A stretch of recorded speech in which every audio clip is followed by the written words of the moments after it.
Shalom, saudara diberkati oleh Tuhan. Hari ini kita mau belajar tentang apa itu pengertian Ebenezer. 1 Samuel 7 ayat 12. Kemudian Samuel mengambil sebuah batu dan mendirikan antara Mispa dan Yasana. Ia menamainya Ebenezer, katanya, sampai di sini Tuhan menolong kita. Kata Ebenezer berasal dari dua kata bahasa Ibrani. Eben yang berarti batu, Ezer atau Asar yang berarti helper atau penolong. Kata Ebenezer artinya Tuhan menolong.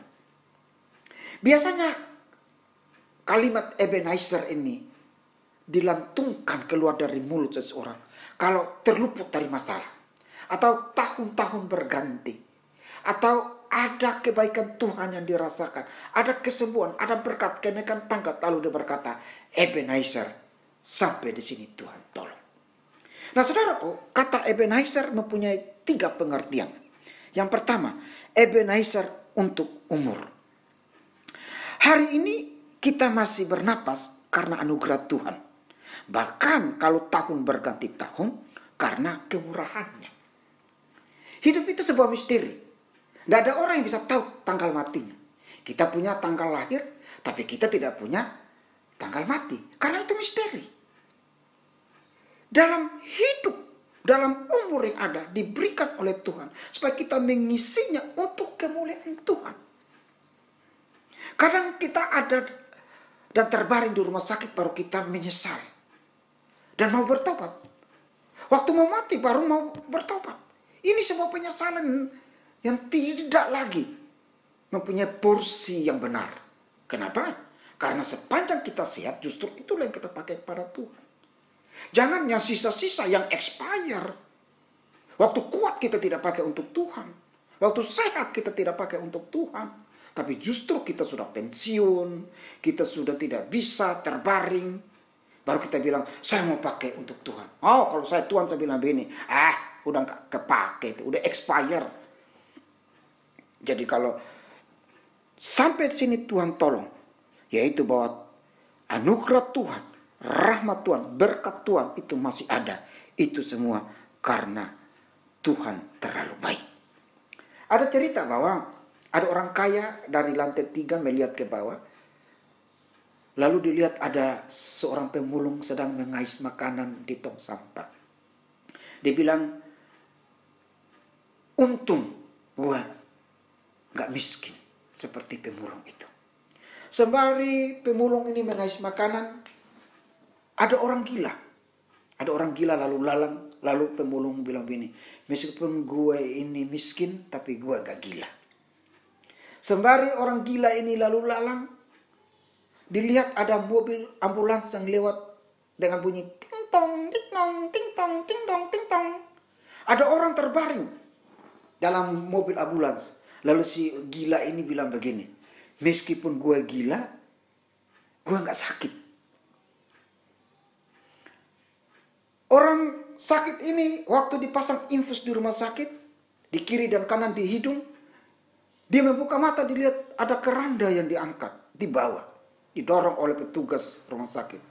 Lalu dia bilang, meskipun gue sakit, gue belum mati. Nah, orang mati bilang apa? Hanya orang yang hidup saja tahu bersyukur.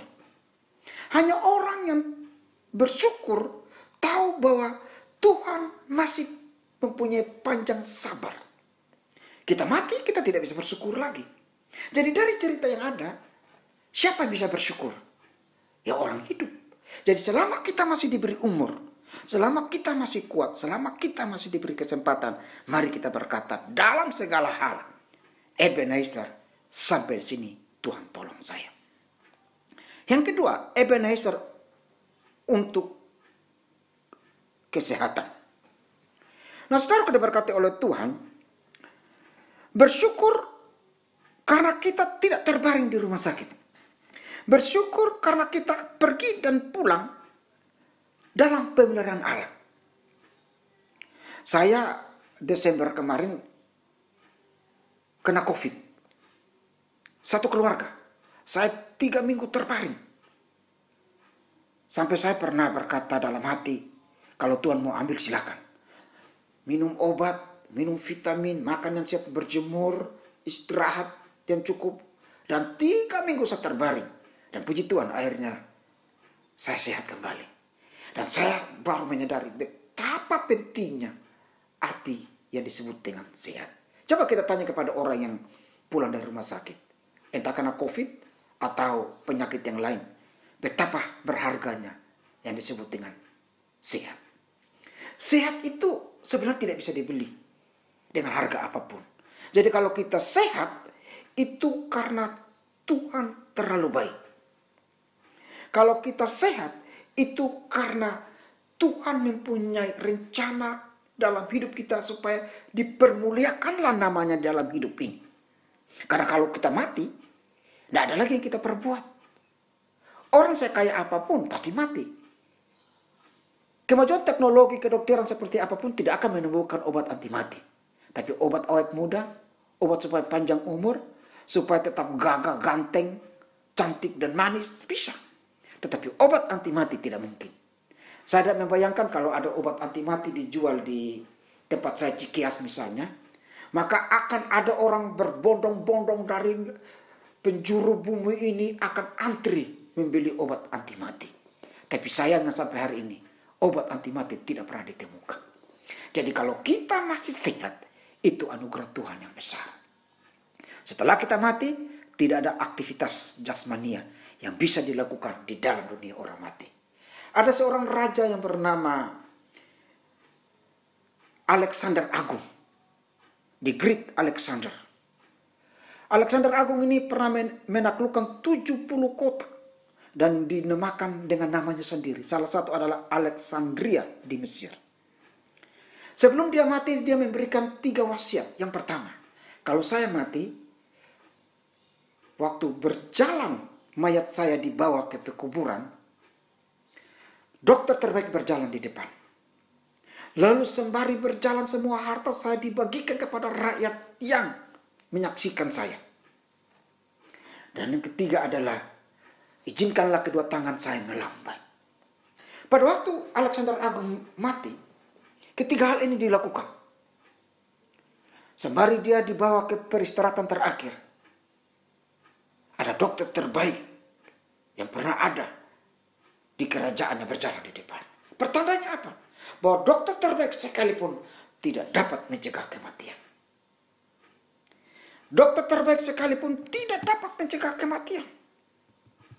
Dan yang kedua, kenapa hartanya dibagi? Karena apa yang didapat itu bukan karena dibawa dari lahir. Kita tidak pernah membawa segenggam emas. Kita tidak pernah membawa pakaian yang membalut kemolekan tubuh kita pada waktu dilahirkan. Tapi kita dapat semua itu karena anugerah. Semua harta dibagikan kepada rakyatnya.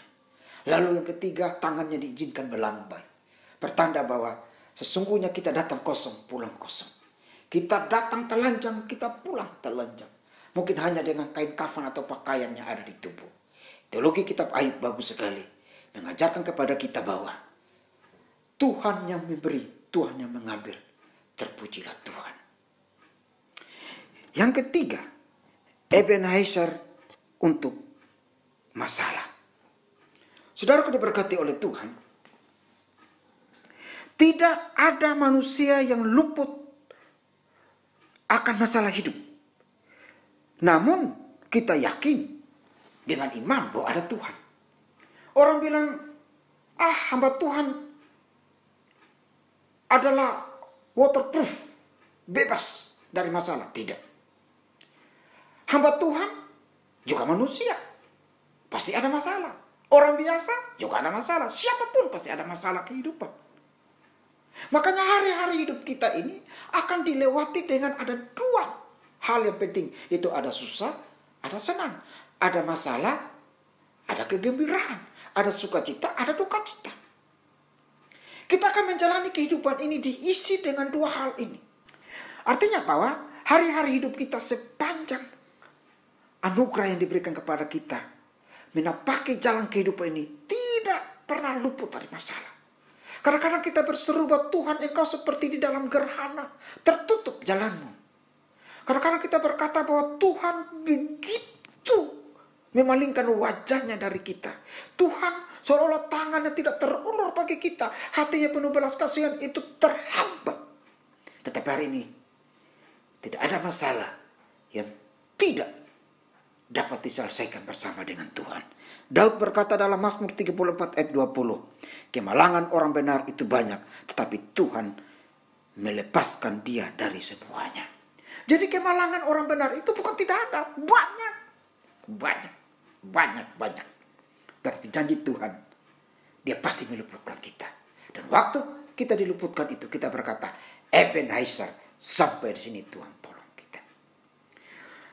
Jadi, saudara-saudara berkati oleh Tuhan, Ebenezer yang berarti sampai sini Tuhan tolong. Mempunyai 3 pengertian. Yang pertama adalah bahwa Tuhan tolong kita untuk hari-hari umur yang kita lewati.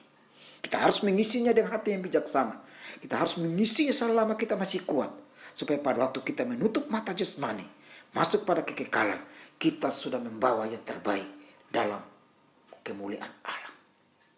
Yang kedua adalah Ebenezer untuk kesehatan. Kita yang sehat, kita harus bersyukur. Bahkan kita sakit sekalipun kita harus bersyukur. Karena sehat itu sangat penting. Dan orang yang sakit, dia akan tahu betapa pentingnya sehat. Tetapi hari ini kalau kita melewati hari-hari hidup kita dalam anugerah Tuhan, kebaikan Tuhan yang kita rasakan, pertolongan Tuhan, bahkan kemalangan yang kita alami, Tuhan luputkan kita. Maka kita berkata Ebenezer untuk kesehatan. Yang ketiga adalah Ebenezer untuk masalah. Mau hamba Tuhan, mau pemulung, mau pejabat, mau presiden, mau raja, orang kaya, konglomerat, orang miskin, siapapun pasti ada masalah kehidupan. Tingkat masalah itu sesuai dengan tingkat kehidupan kita. Tetapi bagaimana solusinya itu tergantung kepada iman kita. Alkitab memberi jaminan kepada kita. Masalah orang benar itu banyak, tapi Tuhan meluputkan dari semuanya itu. Jadi bukan sedikit, banyak. Tetapi hari ini jaminan firman Tuhan akan meluputkan kita dari semuanya. Oleh karena itu, mari kita berkata dalam segala hal, Ebenezer, Tuhan tolong saya. Amin.